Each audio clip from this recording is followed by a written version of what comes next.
Ao vivo e a cores, diretamente da sede da Double Age para o mundo, mais um episódio inédito no Brasil, o poder da paixão e da perseverança. Vocês já vão entender já já onde eu quero chegar.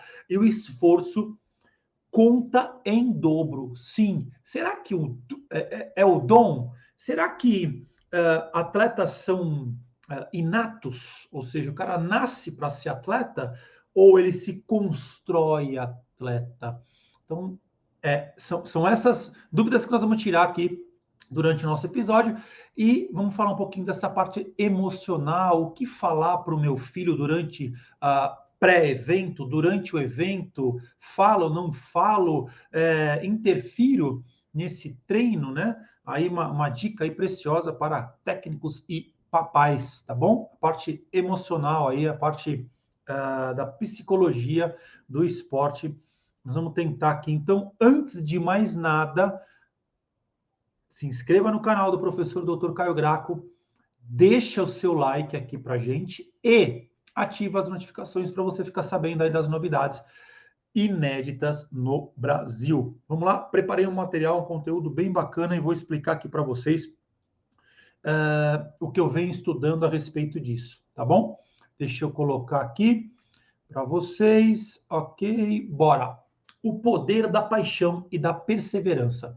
O esforço conta em dobro. Por que desse episódio? Todos já sabem, eu tô com um filho, meu segundo filho, Pedro Gomes. Ele está com 17 anos, ele começou a nadar com 15. Pai, quero nadar. Falei, beleza, vai nadar aqui no clube do lado. Não, quero nadar competitivamente. Falei, cara, você sabe que você vai ter que se enfrentar, sabe que você vai ter que dormir mais cedo, você sabe que você vai ter que comer, você sabe que você vai ter que dormir com tudo apagado, você sabe que nós vamos ter que fazer um trabalho de prática mental para você poder estar competindo contra você mesmo, guarda essa, tá? Ah, ok, eu quero. E ele sai de 2 minutos a cada 100 metros, o nado livre, para 1 minuto em menos de um ano de trabalho. E aí eu comecei esse trabalho, estamos juntos fazendo um trabalho com o coach Marcos, Roberto Apolinário, né? Lá em Suzano, o Apolinário viu isso, né? Viu essas características do Pedro, talvez não como um dom, que é o que a gente vai trazer aqui para vocês, mas sim como um cara esforçado, um cara diferenciado, um cara que tem paixão, um cara que tem perseverança. Talvez foram essas as características que ele viu no Pedro, porque o Pedro não sabia nadar absolutamente nada. Vocês vão ver depois aí alguns vídeos, vocês podem acompanhar aqui o canal, vocês vão ver que o esforço realmente fez a diferença na vida do Pedro, nessa vida de atleta do Pedro, tá? Que talvez agora, depois, aí, indo para o segundo ano, está se tornando um verdadeiro atleta de natação, tá? E também dá tempo, né? Para quem está aí, ai, mas será que eu tô velho? Será que com 15 anos eu tô velho? Será que eu com 14, com 13 já passou a fase de eu competir ou de eu nadar? Tá aí, nós vamos estar mostrando para vocês que sim, é possível, mas precisa ter esforço e esse esforço conta em dobro. Talvez, deixa eu pegar aqui o meu laser, só o talento não é necessário. E de repente parar com essa coisa que não, porque o cara nasceu, o cara tem talento, o cara tem o dom. Eu não acredito muito nisso, baseado, né, nesse gráfico que vocês estão vendo agora aqui, entre talento, só o talento que vai me trazer êxito. Eu mudei um pouco essa fórmula de se ver o cenário dessa, não só da natação competitiva, mas acho que de empresários, do nosso dia a dia, né? Então, será que então eu não nasci para fazer isso? Vocês estão até vendo aqui, tem um teclado aqui, né? Do lado aqui, e esse teclado, ele me chama, né? Tem um efeito afforda-se aí que me chama para tocar. Se ele ficar ali parado, beleza. Agora, se eu começar a treinar isso, e dependendo das horas que eu vou treinar, da constância que eu vou ter, opa, êxito. Mas eu não tenho um dom, um talento, né? Então, a gente vai trabalhar em cima disso. E em cima de muitas pesquisas, uma delas é do livro da Angela Duckworth, que ela traz um dos artigos do Dan Chambers, A Trivialidade da Excelência. E para quem está acompanhando o nosso canal, entra lá no Instagram, tá? Professor Caio Graco, e peça pelo direct ou pelo WhatsApp, você consegue ali, né, conversar comigo, eu vou te mandar esse artigo na íntegra para você, que fala justamente sobre essa questão. O Dan Chambliss, ele que foi nadador, ele foi técnico, ele fez um estudo, né, longitudinal de 6 anos, entrevistando essa galera da natação, e chegou a algumas conclusões importantes, né? Alguns são atletas inatos e outros não, né? Ou seja, será que alguns são atletas inatos e outros não? Ou seja, só quem nasce para ter essa veia, então não precisa treinar, não precisa levar a sério essa coisa da constância, da consistência, do hábito de ir treinar. Então, de novo, volta lá o exemplo do Pedro, né? O Pedro pega, acorda cedo, vai para a escola, da escola ele almoça na escola, do almoço da escola ele pega um trem para ir para Suzano, de Suzano ele treina de 1h30, 2 horas na piscina, e depois descansa, depois vai para a musculação. Isso 2 vezes na semana, outros dias ele só faz a natação, só a parte da água. Então, essa constância, né, esse hábito, essa rotina, levou ele a essa performance, a essa questão de melhorar os tempos dele, os resultados dele. E não um talento, não um dom, né? Porque, insisto, ele não tinha esse talento, ele não tinha o dom, apesar de eu ser o pai, de eu ter nadado, de eu ter sido recordista paulista. E na época também, meus pais não tinham nada a ver com esporte, né? Esse esporte, principalmente a natação. Eu tive que ir lá treinar repetidamente, várias vezes, e a gente vai trazer esse conceito aqui para vocês.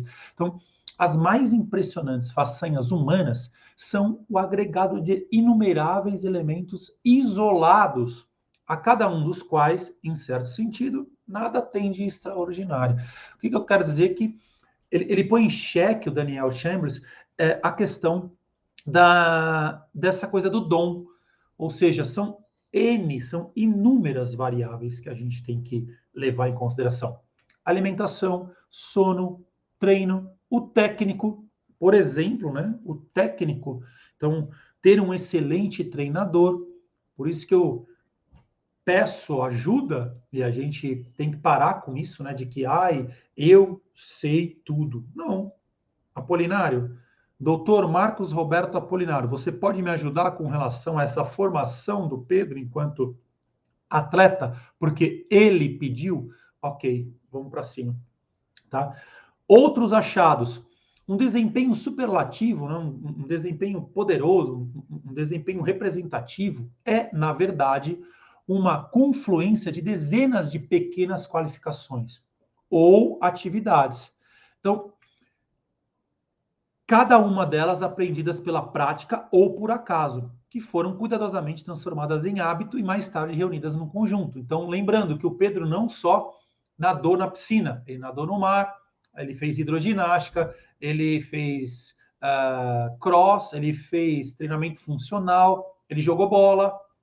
Então, há uma variabilidade de estímulos até chegar agora nesse hábito do nadar.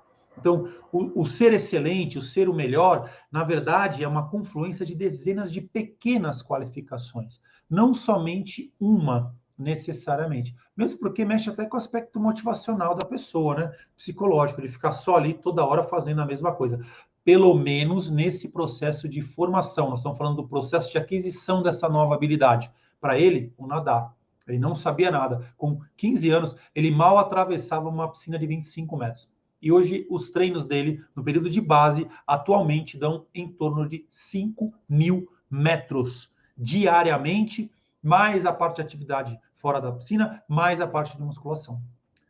Então, não existe nada de extraordinário ou sobre-humano em qualquer desses atos. O que produz excelência é o mero fato de serem realizados de forma sistemática, correta e ao mesmo tempo. 6 anos, o Daniel Chambers estudou essa parte, esses atletas que estão lá no alto nível, assim como eu fiz lá no meu doutorado, e vou trazer alguns achados do meu doutorado aqui para vocês, tá? Então, fica comigo, tá? Que eu preparei aqui um belo de um episódio para a gente discutir sobre esse assunto. O talento, talvez, eu não gosto disso, né? Mas talvez seja a explicação leiga mais comum para o êxito nos esportes. É para aquelas pessoas, essa afirmação aqui, ó, guarda aqui comigo. Essa afirmação é para aquelas pessoas que assistem Olimpíadas de 4 em 4 anos. Ah, ele foi mal. Só que esquece que o atleta e o técnico ficaram 4 anos desses 365 dias, talvez 300 dias, na borda da piscina, fazendo tratamento psicológico, fazendo trabalho de recuperação, fazendo trabalho psicológico, fazendo trabalho de treinamento, fazendo treinos, séries, montando, planejando. Quanto vale tudo isso? Para o espectador leigo, ok, caramba, olha, o cara foi mal, o Brasil é assim mesmo. Não, tem um esforço aí. E a gente vai ver que toda essa métrica, né, que não é só talento que gera o êxito, tem outras informações aí importantes.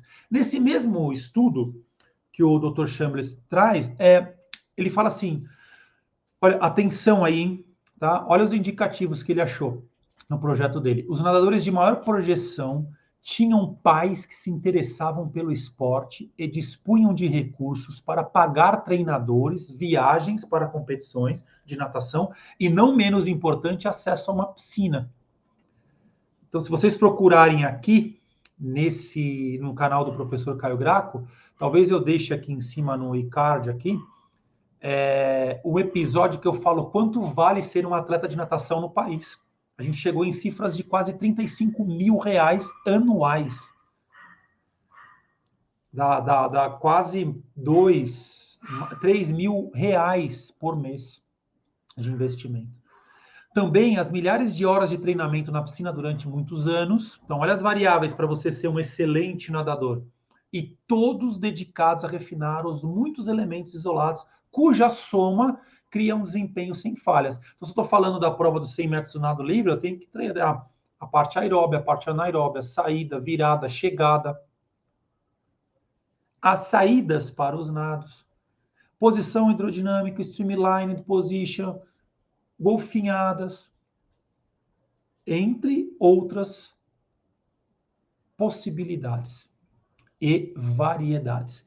Portanto, sobretudo, se uma pessoa só vê atletas de ponta de 4 em 4 anos, ao assistir às provas olímpicas, por exemplo, pela televisão, ou se só os vê em competições e não os treinamentos diários, isso se torna, né, não tem o porquê. Com quem que a gente está discutindo? Para entender o fenômeno esporte, para entender o fenômeno atleta, tá?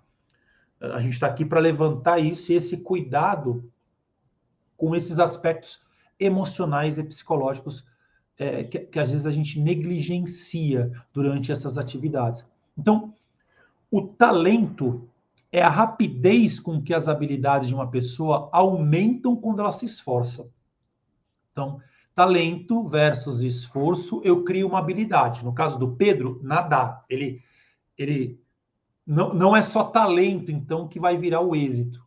Tem o componente esforço aqui, porque ele teve que entrar todo dia na piscina para ver as variáveis de um nadar consciente, tá? Isso é outra live. Isso daria outra live, outro estudo, outra aula. Aí sim eu chego nessa habilidade versus esforço, então componente, até pus em letra maiúscula aqui, o componente esforço, eu dominando a habilidade, agora sim é êxito. Porque agora ele vai atrás dos recordes, agora ele vai atrás dos índices, na verdade. Ele está na fase de obtenção de índices. Êxito, então, portanto, êxito é o que acontece quando essa pessoa utiliza as habilidades adquiridas. Seja tocando o teclado, tá? Seja na tua empresa, seja nadando. Seja uma nova habilidade. Aí a gente está nessa loucura, né, de mudanças. Eu até fiz hoje uma live lá para o Double Age Premium VIP, falando sobre essa velocidade das mudanças e a facilidade no acesso às informações do nosso dia a dia. O que está acarretando isso no nosso conhecimento. Então, vamos seguir em frente aqui.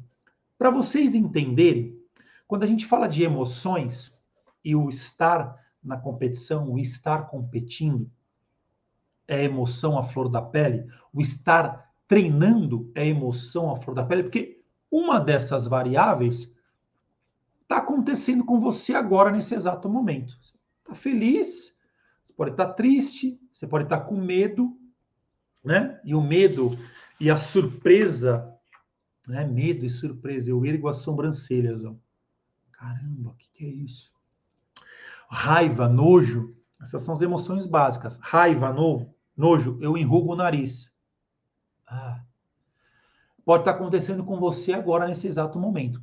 Só que estudando, aprofundando no doutorado, eu vi que só a variável medo que meu filho pode estar sentindo na hora que ele sobe no bloco, ele pode estar, só a variável medo, ela se subdivide em com medo, trêmulo, nervoso, inquieto, apavorado, assustado.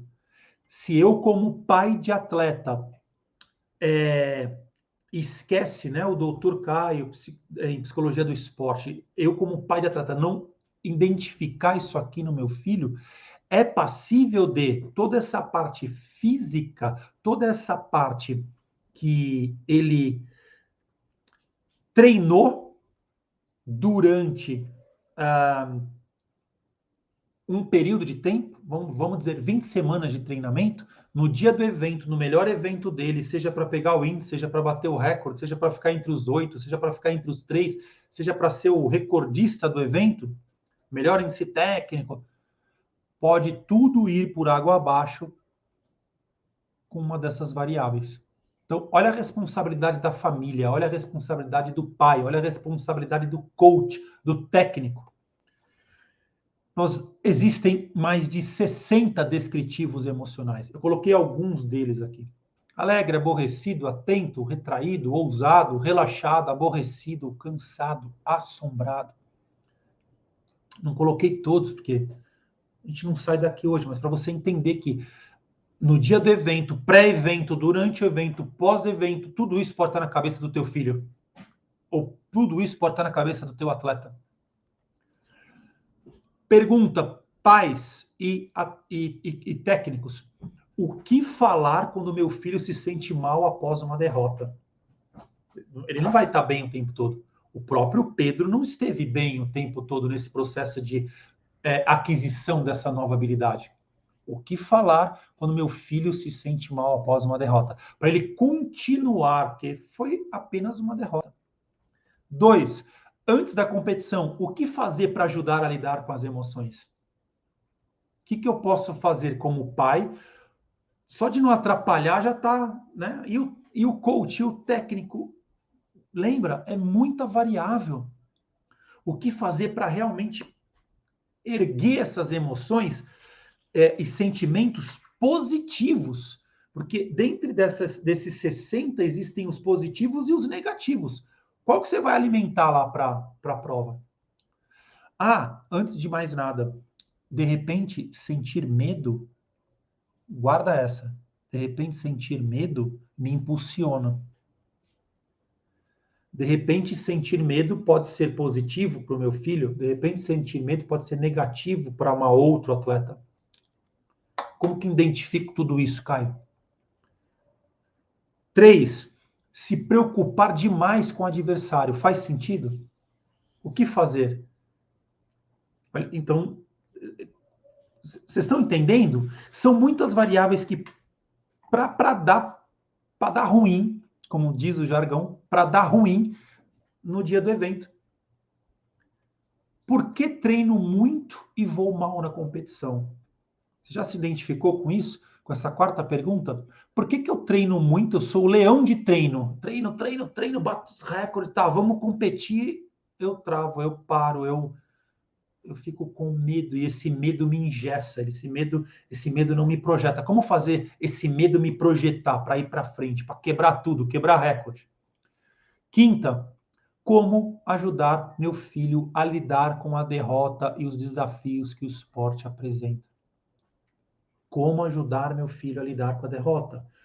Porque, de novo, eu não quero que ele pare, porque a gente está falando de poder da paixão e da perseverança nesse episódio. É o voltar, é ser resiliente, é ir para cima, é acreditar que pode, que vai dar certo com todas as problemas e variáveis aqui dando errado, você acreditar que pode dar certo. Pensa nisso. Emoções positivas. Como é que eu fomento isso, Caio? Então eu posso estar durante o evento, ou pré-evento, ou pós-evento, atento. Eu posso me sentir forte, inspirado, alerta, ativo, empolgada, orgulhosa, entusiasmado, determinado, interessado. Como que eu potencializo tudo isso? Mas qual que é a variável que os atletas de ponta pensam quando estão lá próximo do evento? Próximo, muito próximo. Ele vai nadar a principal prova dele ali do evento. O que esses caras pensam? O que o Guilherme Guido pensa? O que o Fratos pensa? O que o Cielo pensou? O que esses grandes atletas pensam antes de subir ao bloco? O que eles estão pensando antes de subir ao bloco?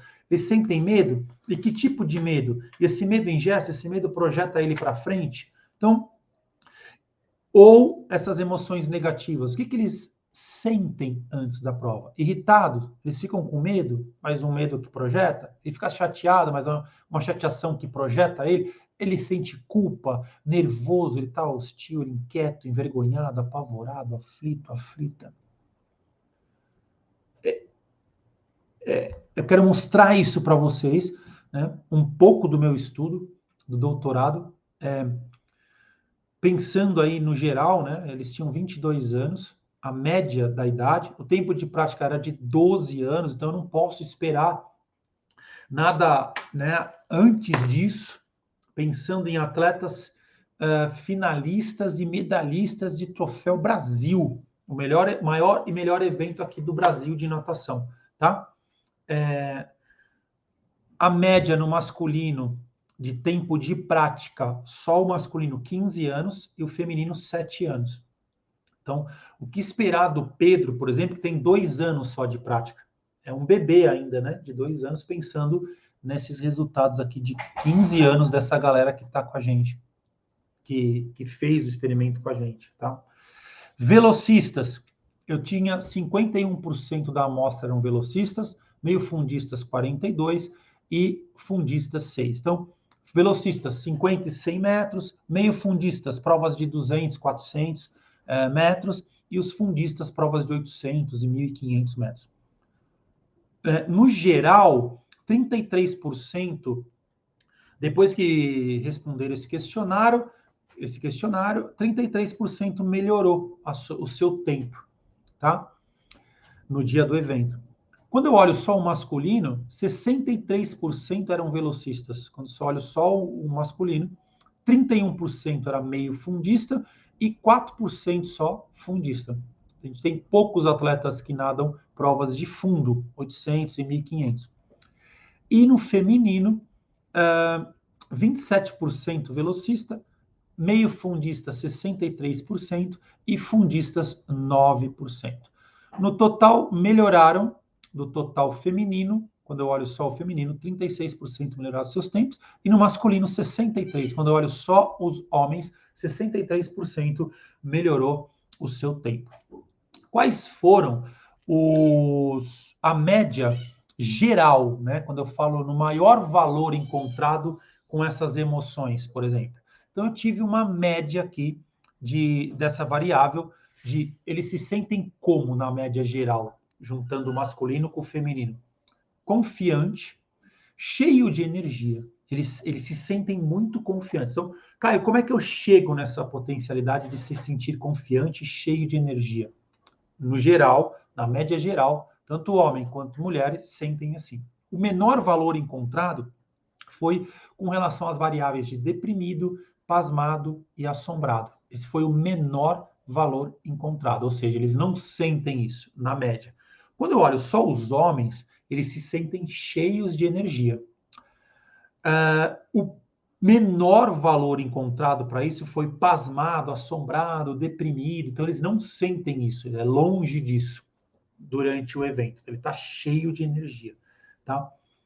E aí a gente vai falar um pouquinho sobre isso depois. A média do feminino encontrada foi ativa. Elas se sentem ativas antes da sua principal prova de natação, tá? E a gente tem ferramentas para você se encontrar dessa maneira antes das suas principais provas, tá? E o menor valor encontrado foi triste, ou seja, elas não ficam tristes, elas têm uma porcentagem ali, mas é muito pequena quando comparado ao ativo, estar se sentindo ativa, poderosa, plena, tá?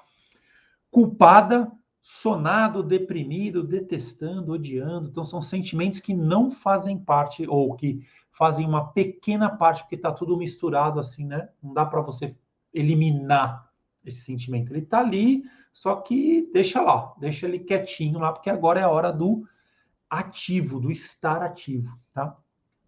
Então, por exemplo, quando eu falo em cheio de energia, ele está dentro do eixo da jovialidade. Só para vocês entenderem como que eu chego nessa correspondência entre cheio de energia e jovial. Está dentro do eixo jovialidade, que corresponde aos descritores de alegria, encantado, feliz, cheio de alegria, empolgado, animado. Ou seja, a variável jovialidade corresponde ao espírito jovial, uma disposição para a alegria e para o bom humor dos nadadores coletados. E corresponde a esses descritores aqui, ó.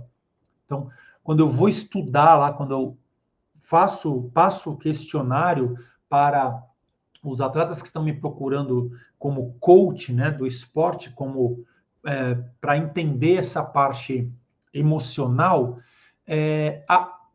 o eixo jovialidade me diz o quão alegre, o quão encantado, o quão feliz, cheio de alegria, empolgado, animado, entusiasmado e cheio de energia você está. Então está dentro do eixo de jovialidade. Só para vocês entenderem a magnitude do projeto e dessas questões emocionais quando a gente fala em esporte de alto rendimento, tá? Lembrando, deixa eu voltar só nesse slide aqui, que a gente está falando de 33 atletas de alto nível, tá? Todas essas variáveis aqui correspondem 33 atletas, 63% homens dos 33 e 36% mulheres, tá bom? Eu esqueci de dar essa variável aí para vocês, que é importante para quem acompanha a gente. E aí eu pergunto, né? Como ajudar meu filho ou atleta a ganhar medalhas e boas memórias no esporte? A gente está trazendo no quadro natação formativa versus natação competitiva muitos ex-atletas, e se vocês pegam uma fala deles, os próprios amigos deles, os próprios ex-atletas entram na live e conversam, e eles se é uma maneira de estarem se revendo, se falando, mas você vê que criou-se boas memórias. As minhas memórias, como Jogos Abertos, como brasileiros, como Troféu Brasil, como paulistas, são sensacionais. São as viagens, são o estar junto com a equipe, ou viajar, ou dormir fora, a questão da disciplina, da responsabilidade, né?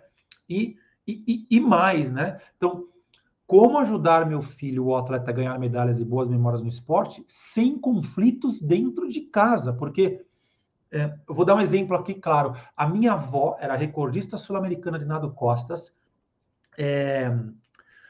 e campeã brasileira. Se ela não chegasse em casa com o primeiro lugar, com a medalha de primeiro lugar, ela apanhava. A minha bisavó batia nela. Então, conflito. E aí, para amenizar esse conflito, porque às vezes o técnico está lá fazendo um trabalho sensacional, aí vem o pai, não, faz desse jeito, mas como faz desse jeito? Não, mas eu sou seu pai, não, mas o técnico não, mas. E aí o pai gera conflito com o técnico gera conflito com o pai, o filho nesse meio termo, e assim, a competição é amanhã. Então, por muitas vezes, muitas e muitas vezes, essas questões psicológicas, essas questões emocionais ligadas a sentimentos atrapalham o resultado do teu filho, do teu aluno. Para quem está começando agora, precisa e muito entender em que nível está o seu filho dentro do todo da natação. Em que nível se encontra o meu filho dentro do todo, dentro da totalidade da natação. E aí tem que ver o técnico, tem que ver o clube, tem que fazer uma análise 360 de onde essa criança está inserida, para não ter conflito com ele mesmo, para não ter conflito em casa, para não ter conflito com a família.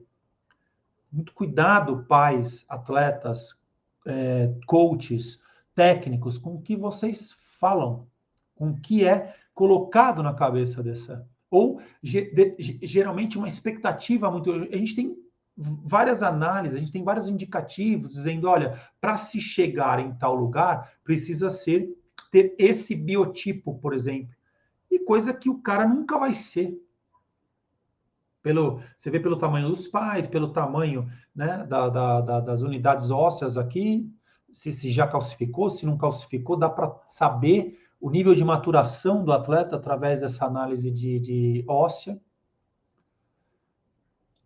Vai crescer mais, não vai? Então, pediatras, médicos ajudam, né, nesse sentido. Faz lá os exames, então, quanto que eu vou crescer? Quanto que eu tenho ainda de hormônio para poder gerar esses resultados, baseado nos grandes nadadores e nas grandes provas, já tem esses estudos. Inclusive a parte emocional, que a gente vem trabalhando e que eu acredito que seja um dos grandes diferenciais hoje. Eu fui estudar biodinâmica do movimento humano na USP, no mestrado. Eu acreditava que a variável estaria no comprimento da braçada, no índice de coordenação, na organização temporal do nado, na parte técnica, na parte de planejamento, né? Só que eu vi o quê? Uma briga na sexta-feira e o evento era no sábado, tudo aquilo que você treinou, tudo aquilo que você fez, toda aquela parte física, toda aquela parte fisiológica, biomecânica, cinesiológica, ia por água abaixo. Se você não tiver preparo emocional para o enfrentamento. Mas quem que eu vou enfrentar, Caio? Você mesmo. De novo, quem que eu vou enfrentar, Caio? Eu comigo mesmo. É o que você faz, tentar fazer melhor. Como? Esforço. A variável é esforço. É ganhar habilidade, ponto. Ganhar habilidade, esforço. Ok, êxito. Sempre você com você mesmo. Não se compare com os outros. Perguntas poderosas. Como entender a mente do meu filho? Como fazer com que meu filho ou atleta nomeie todas essas emoções? Aí que está a cereja do bolo. E aí você precisa ter um profissional para isso, para te ajudar. Porque por mais que a gente tente, a gente acaba estragando às vezes a performance do teu filho, que estaria lá para pegar o índice, para bater o recorde, para ficar entre os 8, para melhorar, ficar entre os 3, para ganhar uma medalha, para pegar uma final A do brasileiro. Como desenvolver a mentalidade de um atleta campeão? E aí são vários níveis. Onde você quer brincar? É ficar entre os 8? É ficar entre os 3? É bater recorde? tem uma mentalidade diferente para cada um dessas pessoas, dessas personas, desse ser humano.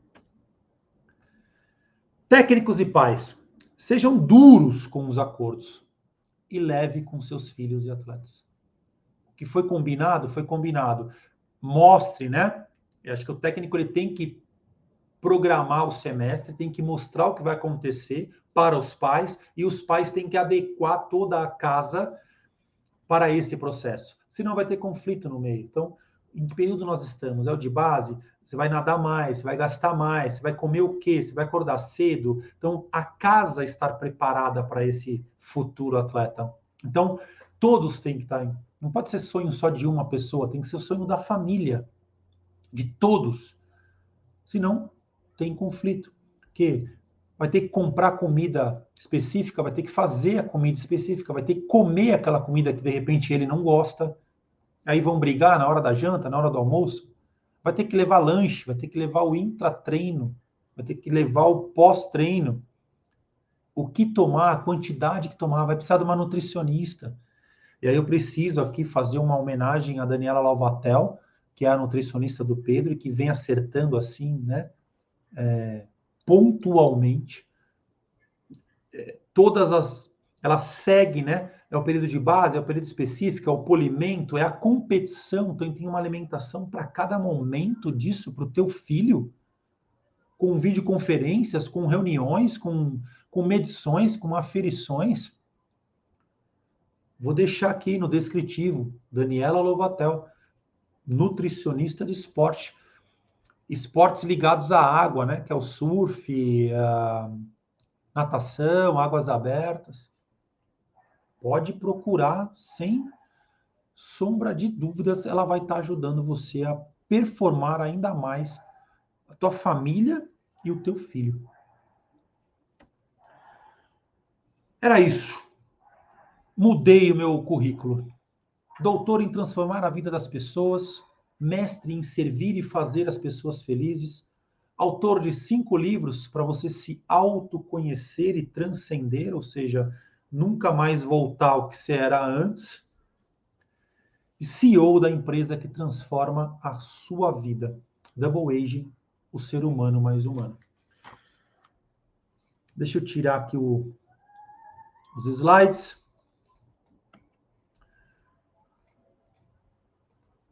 Muito bem. Eu queria, mais uma vez, agradecer o teu carinho, agradecer o teu esforço, porque é o teu tempo que eu estou pedindo agora, né?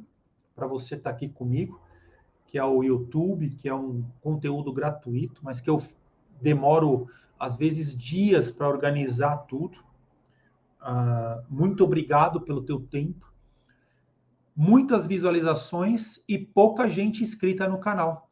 Então, eu queria que você, aqui embaixo, ó, inscreve-se, tá, no canal, deixa o teu like nesse episódio, é importante aí para as métricas do YouTube, e ative, né, as notificações, porque quando a gente entra ao vivo, tá lá para você mais um episódio inédito, com mais pesquisa, com mais ciência, ligado aí ao nicho, ao ecossistema educação física e todas as suas infinitas possibilidades.